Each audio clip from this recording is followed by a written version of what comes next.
jogadores desconhecidos, orçamento baixo e uma travessia que parecia impossível. O Guarani conseguiu vencer a desconfiança. No início, o topo da montanha era apenas um ponto oscilante e o céu estava encoberto e frio. Jogadores guerreiros e valentes foram caminhando sem temer os obstáculos, e agora a Liga da História está se movendo para a realização de um valor universal e coletivo que levará o Guarani de volta à elite do futebol brasileiro.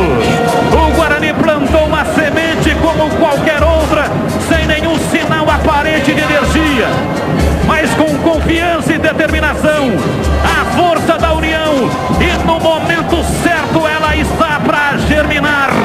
Chegou a hora em que os sopros interiores do espírito vão revelar as respostas. Hoje, todos os horizontes do mundo estão te iluminando com a luz da unidade Guarani. Foram tantas as vezes que você tremeu na escuridão, mas nos piores momentos, quando o medo e o desespero te atormentavam, você nunca esteve só.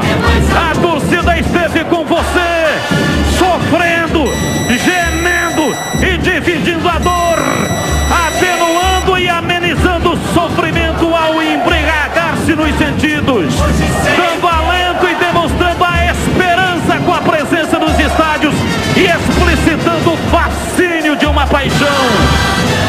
Agora você receberá o maior dos anjos celestiais, a alegria. E você, torcedor, é o protagonista dessa história fascinante, linda, comovente.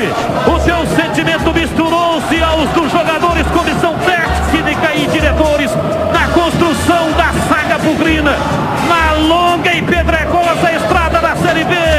Existe definitivamente algo de